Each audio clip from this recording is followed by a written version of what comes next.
আসসালামু আলাইকুম। আশা করি আল্লাহর রহমতে সবাই ভালোই আছেন। My name is Sakibul Hasan Sakib from study table private home.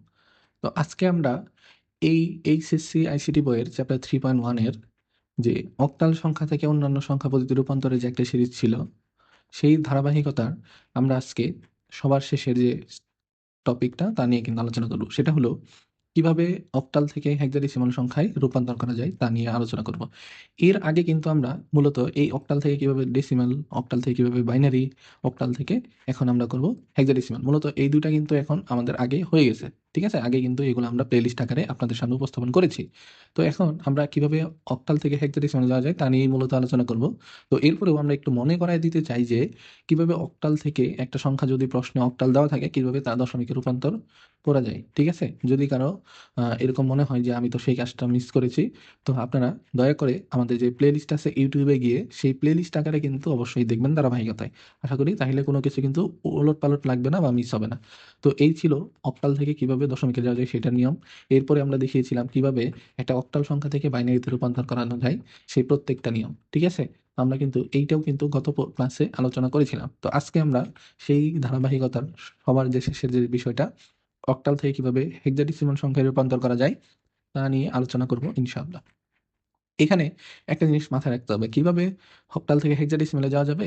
এর আগের যে অঙ্কগুলা ছিল আমরা কিন্তু সরাসরি চলে গেছিলাম বাইনারি থেকে অক্টালে কিংবা অক্টাল থেকে অক্টাল থেকে দশমিকে, দশমিক থেকে বাইনারিতে প্রত্যেকটা কিন্তু সরাসরি যাওয়া যাইছে। কিন্তু এখন তা আর সরাসরি হবে না। অর্থাৎ অক্টাল থেকে হেক্সাডেসিমালে যাইতে হলে প্রথমে একটা দোভাষী কিছু লাগবে। ঠিক আছে? সরাসরি না। যেমন আমরা যদি চায়নার দেশে যাই, তো ওইখানে যদি আমি যদি কোনো ব্যবসা-বাণিজ্য বা কোনো কিছু করতে চাই, তাইলে আমি যেহেতু চাইনা ভাষা পারি না, তাই আমি কি ওই ভাষা বলতে পারব না। তো আমাদের একজন মধ্যস্থতাকারী লাগে। অর্থাৎ আমি যাকে বলবো বাংলাতে, সে ওইটা আবার চায়না ভাষায় রূপান্তর করে দিবে ওই ব্যক্তিকে। আবার ওই ব্যক্তি যা বলবো তা কিন্তু আমাকে আবার বাংলাতে বলে দিতে হবে। তো সেইম ভাবে এরকম অক্টাল থেকে যদি হেক্সাডেসিমালে যেতে চাই, তাইলে মাঝখানে একটা এর মাধ্যম লাগে আমাদের। তো সেই মাধ্যমটা কি? এটাই মূলত আমরা আলোচনা করব। অক্টাল সংখ্যা থেকে হেক্সাডেসিমাল সংখ্যায় রূপান্তর করতে প্রথমে অক্টাল সংখ্যাটিকে বাইনারিতে রূপান্তর করতে হবে। এই যে এইটাই হলো মাধ্যম। অর্থাৎ প্রথমে যে অক্টাল আমার প্রশ্নে দেওয়া থাকবে সেটাকে আমাদের নিয়ম অনুযায়ী কিন্তু বাইনারিতে রূপান্তর করতে হবে। এর আগে কিন্তু আমরা গত ভিডিওতে আলোচনা করেছিলাম কিভাবে অক্টাল সংখ্যা থেকে বাইনারিতে রূপান্তর করা যায় সেটা নিয়ে।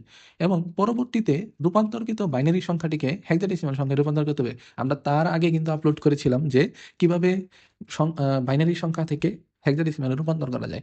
তো তার মানে আমাদের কি বোঝা গেল? আমরা গত ক্লাসগুলা যারা ধারাবাহিকভাবে আমাদের ইউটিউব চ্যানেলের প্লেলিস্ট আকারে দেখছিলেন, আজকে কিন্তু তাদের জন্য অনেকটাই সহজ হয়ে গেল। তাই কিনা? তো আমাদের এইটাই মনে রাখতে হবে যে, যদি আমরা কখনো অক্টাল থেকে হেক্সাডেসিমাল সংখ্যায় যেতে চাই, তাইলে আমার মধ্যস্থতাকারী হিসেবে এই বাইনারিতে প্রথমে রূপান্তর করতে হবে। এরপরে তা হেক্সাডেসিমাল সংখ্যায় রূপান্তর করতে হবে। তো চলুন আমরা সেটা দেখি। ধরেন একটা প্রশ্ন দেওয়া আছে অক্টালে। ঠিক আছে? কিসে দেওয়া আছে? অক্টালে। তাইলে যেহেতু অক্টালে দেওয়া আছে, সেটাকে যদি আমি হেক্সাডেসিমালে যাই, তাইলে কি হবে? প্রথমে এই প্রত্যেকটা যে অক্টাল সংখ্যা দেওয়া আছে তার সমতুল্য কি বাইনারি মানে রূপান্তর করা। আমাদের সেটাই তো নিয়ম, অক্টাল থেকে বাইনারি যাওয়ার নিয়ম। সমতুল্য প্রত্যেকটাকে বাইনারিতে নেওয়া। আমরা জানি সমতুল্য বাইনারিতে যদি যেতে চাই তাহলে ১ ২ ৪ এই ৩ টার কিন্তু ডাবলের মান লিখে কিন্তু মানগুলো বের করতে হয়। আমরা গত ক্লাসে যেহেতু আলোচনা করেছি, এখন অত ডিটেইলসে আলোচনা না করে শর্টকাটে যাব যে ৬ বানাইতে গেলে আমরা জানি ৪ আর ২ লাগে। এই ২ টা হইলে আমার কি হয়ে যায়? ৬ হয়ে যায়। ০ কি লাগে? ১ কি লাগে? না, লাগে না। তাইলে এটার মান হবে কি? ০। তাহলে ৪ এর নিচে আমরা ১ দিতে পারি, ২ এর নিচে ১ দিতে পারি। ১ এর নিচে কি হবে? তাহলে ০। ১ ১ ০। তাই আমরা এর মান লিখতে পারি কি? ১ ১ ০। এটা কিন্তু আমরা গত ক্লাসে ইন ডিটেইলস এ বুঝাইছিলাম হোয়াইট বোর্ডে সহ। তো আজকেও আমরা হোয়াইট বোর্ডে আলোচনা করব এই বিষয় নিয়ে। কিন্তু এখন আমরা অঙ্কটা আগে দেখি। ৭ আমরা জানি ৪ আর ২ এই ২ টা যদি আমরা যোগ করি ৬ হয় আর ১ ৭। তার মানে আমাদের এই প্রত্যেকটা মানই লাগতেছে। যেহেতু প্রত্যেকটা মানই অন থাকা লাগতেছে, তাইলে আমরা প্রত্যেকটা মানের নিচে কি দিব? ১ ১ ১ উত্তর হবে কত? ১ ১ ১। এরপরেরটাও যেহেতু ৭, তাই আমরা এটার নিচেও কি দিব? ১ ১ ১। এরপরে আছে ৫। আমরা জানি ৫ বানাইতে গেলে ৪ আর ১ অন লাগে। অর্থাৎ এই ২ টা কি লাগে? অন লাগে। যেহেতু এই ২ লাগতেছে না, তাইলে এটাকে আমরা এখন কি দিব? অফ রাখবো। অর্থাৎ ৪ আর ১ এই ২ টা যদি আমরা যোগ করি, তাইলে মান আসে কত? ৫। অর্থাৎ ১ ০ ১ এইটাই হবে কি ৫ এর মান, যা আমরা গত ক্লাসে আলোচনা করেছিলাম অলরেডি। তো এখন আমার এই সংখ্যাটা কিসে রূপান্তর হয়ে গেল?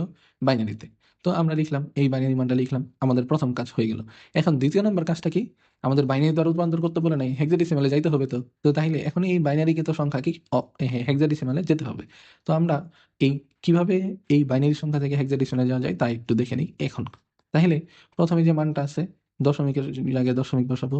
১ ১ আমরা যদি দশমিকের পরের দিকে আগে দেখি ১ ১ ১ ১ আমরা জানি এইদিকে আমার ৪ বিটের করে যাওয়া লাগে। আবার যদি এইদিকে যাই এদিকেও কি ৪ বিটের যাওয়া লাগে না? তাই আমরা যদি দেখি ১ ১ ১ ১ অর্থাৎ ৪ টা হয়ে গেল। এরপরে বাদ থাকলো কয়টা? শুধু ১ আর ০ এই ২ টা। ১ আর ০ এখানে কিন্তু আমরা বসাই দিলাম। ঠিক আছে? ১ আর ০ বসাই দিলাম। এরপরে কিন্তু আমার আরো তাহলে কয়টা শর্ত থাকলো? আমরা জানি বাইনারি থেকে হেক্সাডেসিমালে যাইতে হলে ২ টা শূন্য বাড়াইতে হয়। তাইলে এখানে কিন্তু আমরা ২ টা শূন্য পরবর্তীতে বসাবো। তার আগে আমরা পূর্ণ সংখ্যার দিকে এখন দেখি ১ ১ ১ ১ আমরা বসাইলাম ১ ১ ১ ১ এরপরে বাদ ছিল কোনটা? ০ আর ১ তাই আমরা ০ আর ১ বসাইলাম। এইদিকেও কিন্তু আমরা দেখতে পারতেছি কি ২ টা অক্ষর শর্ট আছে ৪ টা মিলানোর জন্য। তাই যেহেতু আমার ৪ টা করে গ্রুপ মিলাইতে হবে হেক্সাডেসিমালে রূপান্তর করতে গেলে, তাই আমরা এখানে কিন্তু আরো ২ টা করে শূন্য বৃদ্ধি করব এইভাবে। ঠিক আছে? আমরা কিন্তু এইরকমভাবে ২ টা শূন্য সামনে বসাবো, ২ টা শূন্য পরে দিয়ে দিব। এখন যদি এখানে একটা অক্ষর থাকতো তাহলে কিন্তু পরবর্তীতে আমরা আরো ৩ টা দিতাম বা ৩ টা অক্ষর থাকলে ১ টা দিতাম। এইভাবে কিন্তু আমাদের ৪ টা অঙ্কের গ্রুপ মিলাইতে হবে। এখন যদি এই বাইনারি মান থেকে হেক্সাডেসিমালে যেতে চাই, আমরা গত ক্লাসে যদিও আলোচনা করেছিলাম, তাই আমরা শর্টকাটে আলোচনা করতেছি যে যার নিচে ১ থাকবে শুধু ওইটাই কি অন, বাকিগুলা সবগুলা কি অফ আছে। তাইলে ৮ এর নিচে যদি ১ দেওয়া হয় বাকি সবগুলাই কি ০ ০ ০ অর্থাৎ ৪ ও অফ আছে, ২ অফ আছে, ১ ও অফ আছে। শুধু অন আছে কোনটা? ৮। তাই আমরা বসাবো কত? এখানে যোগফল ৮ই হবে। এরপরে যেহেতু প্রত্যেকটার মানই ১, অবশ্যই আপনারা নিশ্চিত বুঝতে পারতেছেন প্রত্যেকটাই ১ থাকে মানে কি প্রত্যেকটা যোগফল এখানে হবে। যেগুলোর নিচে ১ সেগুলোর কি যোগফল হয়। তাহলে ২ আর ১ এ কত হয়? ৩। ৩ আর ৪ এ যদি আমরা যোগ করি হয় কত? ৭। ৭ আর ৮ এ আমরা যোগ করলে জানি কত? ১৫। আমরা জানি হেক্সাডেসিমালের ১৫ মানে কি? F হেক্সাডেসিমাল মানে কি হয়? F আমাদের সর্বপ্রথমকার ভিডিওতে কিন্তু আমরা এগুলো আলোচনা করেছিলাম যে হেক্সাডেসিমালে A এর মান হয় ১০, B এর মান হয় ১১, C এর মান হয় ১২, D এর মান হয় ১৩, এরপরে E এর মান হয় ১৪, F এর মান হয় কত? ১৫। ঠিক আছে? এইভাবে। আচ্ছা। এরপরেরটাও দেখতে পারতেছি আমরা সেইম প্রত্যেকটাই অন আছে। আর প্রত্যেকটাই অন থাকা মানে কি? প্রত্যেকটা যোগফল ৮ ৪ হয় ১২, ২ ১৪ আর ১ ১৫ অর্থাৎ এটার মানও কত হবে? F এরপরেরটা আমরা দেখতেছি ১ম এ ২ টা শূন্য আছে অর্থাৎ ৪ ও অফ আছে, ৮ ও অফ আছে। এই ২ টা কি আছে? অফ আছে। এরপরে ১ আছে অর্থাৎ এই ১ থাকা মানে কি? ২ অন থাকা। আর এখানে শূন্য আছে তার মানে ১ টা কি আছে? অফ আছে।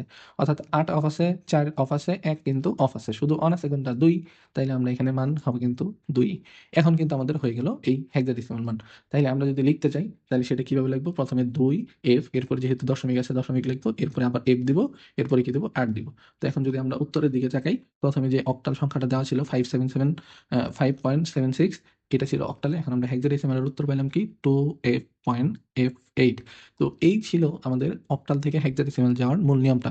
এখানে মাস্ট কথা হলো যে আমরা যদি অক্টাল থেকে হেক্সাডেসিমালে যেতে চাই, প্রথমে আমার যেটা লাগে সেটা হলো বাইনারিতে রূপান্তর।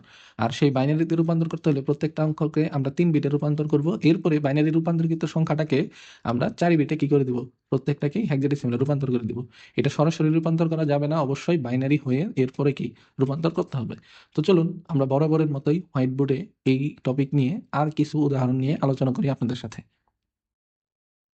এখন যদি আমরা কম্পিউটার স্ক্রিন থেকে হোয়াইট বোর্ডে অঙ্কটা করে দেখি আরেকটা উদাহরণ, তো তাহলে কি দাঁড়াবে? আমরা একটা অক্টাল মান নিতে পারি ৪ ৫.৩২ একটা আমরা অক্টাল সংখ্যা নিলাম, যেতে বললো আমাদের হেক্সাডেসিমালে। তাহলে কি দাঁড়াবে? আমরা যদি ২ টা ভাগে ভাগ করি, যেহেতু ২ টা স্টেপে অঙ্ক করতে হবে। তো অক্টাল থেকে হেক্সাডেসিমাল আমরা কি দেখতে পাচ্ছি? এই যে অক্টাল থেকে হেক্সাডেসিমালে যাইতে হলে মাঝখানে কাকে লাগে? বাইনারিতে। যেহেতু আমার বাইনারি হয়ে যাইতে হবে, তাই আমরা প্রথমে এই অংশটাকে অক্টালের অংশটাকে এখানে বাইনারিতে করব, তারপরে কিন্তু বাইনারি থেকে হেক্সাডেসিমালে করে দিব। তো আমরা কিন্তু এর আগে শিখেছিলাম কিভাবে অক্টাল থেকে সেই বাইনারিতে দেওয়া যায়। এর আগের ভিডিওতে আমরা সেটা নিয়ে কিন্তু আলোচনা করেছিলাম। তাহলে আমরা এখানে জাস্ট শর্টকাটে একটু দেখি। যারা আমাদের আগের ভিডিওগুলো দেখেন নাই, রিকোয়েস্ট থাকবে যে আমাদের প্লেলিস্ট থেকে ইউটিউবের সেই ভিডিওটা দেখে নেবেন, তাহলে আশা করি এটা বুঝতে সহজ হবে। তো আমরা জানি এই অক্টাল থেকে বাইনারি যাইতে হলে ৩ বিটের সাহায্য নিতে হয়। ঠিক আছে, যে আমরা গত ক্লাসে আলোচনা করেছিলাম। এখানে লাগে কোনটা? ২। আমরা জানি এখানে কিন্তু ২ কিন্তু অবশ্যই আছে।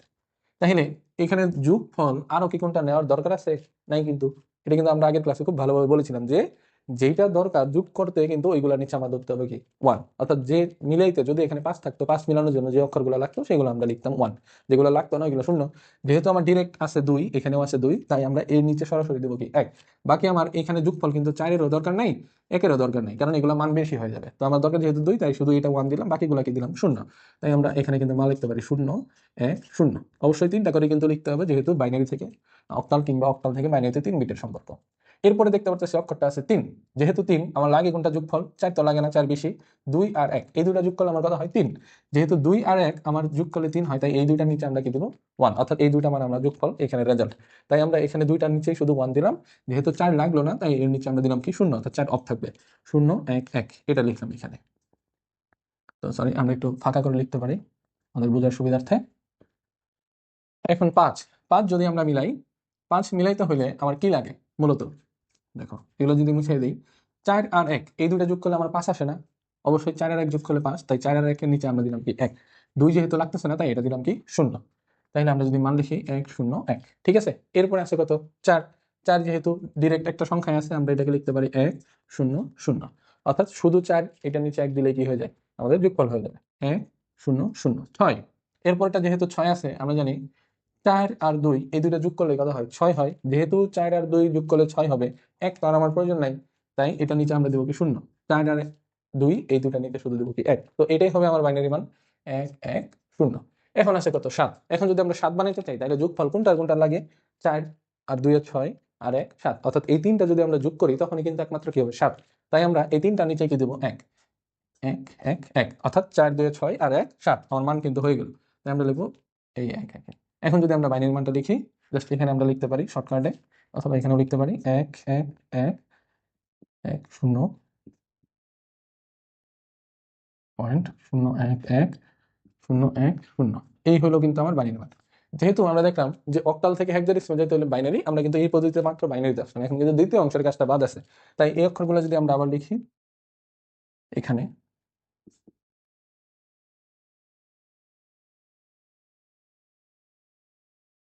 পয়েন্ট 0 1 1 0 1 0, ঠিক আছে। তো আমরা এই প্রথম অংশে কিন্তু আলোচনা করেছিলাম বাইনারি থেকে হেক্সাডেসিমাল, সেখানে কিভাবে যাওয়া যায় বলছিলাম যে এই বাইনারি অক্ষরের প্রত্যেকটাকে যদি আমরা 4 বিট করে নিয়ে যাই, অর্থাৎ 2 এর উপরে কিন্তু 4 দিলেই হয়ে যায় কত 16, তার মানে আমার বাইনারি থেকে হেক্সাডেসিমালে যেতে হলে উপরে মান লাগে কত 4, আমরা কিন্তু প্রত্যেকটাকে 4 বিট করে এখন গ্রুপ করব। এখন গ্রুপ কোথা থেকে করব, এই প্রথম থেকে না, কিন্তু যে জায়গা থেকে দশমিক শুরু সেই জায়গা থেকে কিন্তু আমরা গ্রুপটা করব। সেটা কিভাবে, তাইলে এখান থেকে 4 বিট এইদিকে আসবো বাম দিকে, এই হলো 4টা একটা গ্রুপ, এরপরে যে অক্ষর আছে এখান থেকে আমরা 4টা পরিমাণ গেলাম, এরপরে যে অক্ষর আছে 4টা এখানে কিন্তু গ্রুপ মিলে গেছে, যদি না মিলতো তখন একটা কম পড়লে একটা কিন্তু আমরা শূন্য দিতাম। সেম ভাবে যদি এইদিকে 4টা যাই, 4টা গেলাম, এরপরে কিন্তু এখানে আছে কয়টা মাত্র 2টা, তাইলে কত লাগে আরো 2টা শূন্য লাগে আমার 4টা গ্রুপ মিলাইতে হলে, তাই আমরা দিলাম 2টা শূন্য। এখন যদি আমরা মানগুলো লিখি 1 2 4 8, যেহেতু আমার 4 ঘর তাই 4 ঘর বসানোর জন্য এখানে কিন্তু 4টা পরিমাণ ডাবল আসতে হবে, 1 ডাবল 2 তার ডাবল 4 যার ডাবল 8, যার সম্পূর্ণ মিলে সবগুলো হেক্সাডেসিমাল মান কিন্তু এখানে লেখা যাবে, অর্থাৎ 15 কিন্তু লেখা যাবে। তাহলে আমরা যদি প্রথমে এই ঘরের কথা চিন্তা করি, মান লেখা যায় 0 1 1 0, জাস্ট বিপরীত। এখন কি খেয়াল করতে হবে যে এই যে যেগুলো শূন্য এগুলো আমার নাই, এগুলো আমার অফ আছে, অর্থাৎ 8 এর নিচে শূন্য ছিল এ আমার নাই, অফ, কার নিচে শূন্য 1 এর নিচে, তাই 1 অফ আছে। এখন শুধু কে কে আছে তাহলে 4 আর 2, তাই আমরা এখানে এই দুইটা কিন্তু আমরা যোগ করব, যোগ করলে মান হয় কত 6, আমরা কিন্তু এখানে লিখবো 6, ঠিক আছে। যেগুলোর নিচে শূন্য ওইগুলো ধরবো, ওইগুলোর আমার মান নাই, অর্থাৎ ওইগুলো অফ আছে, আর যার নিচে 1 সেগুলো কিন্তু শুধু অন থাকবে। আমরা যদি আগেরটা আবার লিখি, এখন এই মানটা 1 0 0 0, এখন দেখো তো শুধু 8 এর নিচে 1 আছে না, বাকিগুলা কি আছে নাই, তাইলে শুধু 8 এর নিচে যেহেতু 1, বাকি সবগুলাই অফ আছে, তাই মানে শূন্য, যেহেতু বাকি যদি সবগুলাই শূন্য থাকে শুধু চালু থাকলো কি 8, তার মানে এখানে কিন্তু আমার মানও হবে 8, ঠিক আছে। এরপরে যদি এই দিকে আসে তাহলে মানগুলো কি আসে 0 1 0 1, এখন আমরা কি দেখতে পাচ্ছি যে 8 এর নিচে শূন্য তার মানে 8 অফ আছে, এবং 2 এর নিচে শূন্য তার মানে 2 কি অফ আছে, চালু আছে কোনটা 4 আর 1, তার মানে এই দুটো যদি আমরা যোগ করি মান হয় 5, এখানে কিন্তু আমরা লিখতে হবে 5।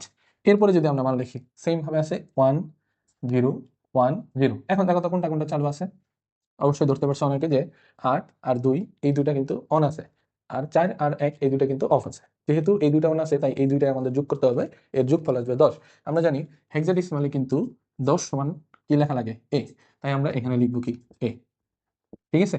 এরপরের মানটা যদি আমরা লক্ষ্য করি 1 1 1 1, প্রত্যেকটাই চালু আছে, অর্থাৎ হেক্সাডেসিমালের সর্বোচ্চ মান এটা কি 8 আর 4 হয় কত 12, আর 2 হবে কত 14, আর 1 হবে কত 15।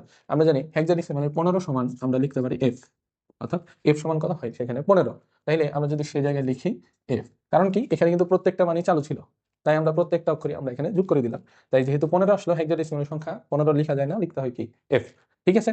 তো এই হলো আমার এই অক্টাল থেকে এইখানে হেক্সাডেসিমালে রূপান্তর। তো আমরা যদি উত্তরটা লিখি যে প্রথমে 7, 6, 4, 5.32, এটা ছিল অক্টাল। তো আমরা এখানে হেক্সাডেসিমাল মান কি পেলাম, FA5.68, এটাই কিন্তু আমার হেক্সাডেসিমাল। তো এই ছিল আমার কিভাবে একটা অক্টাল সংখ্যা দেওয়া থাকলে হেক্সাডেসিমালে তার রূপান্তরের নিয়ম। আমাদের প্রথমে মাথায় রাখতে হবে যে এটা প্রথমে বাইনারিতে রূপান্তর করতে হবে, এরপরে বাইনারি রূপান্তরকৃত সংখ্যাটাকেই হেক্সাডেসিমালে রূপান্তর করে দেবো এই 4 বিট দ্বারা। আমরা অক্টাল থেকে যাই 3 বিট, আর হেক্সাডেসিমাল থেকে বাইনারি সম্পর্ক কিন্তু 4 বিটের। ঠিক আছে? তো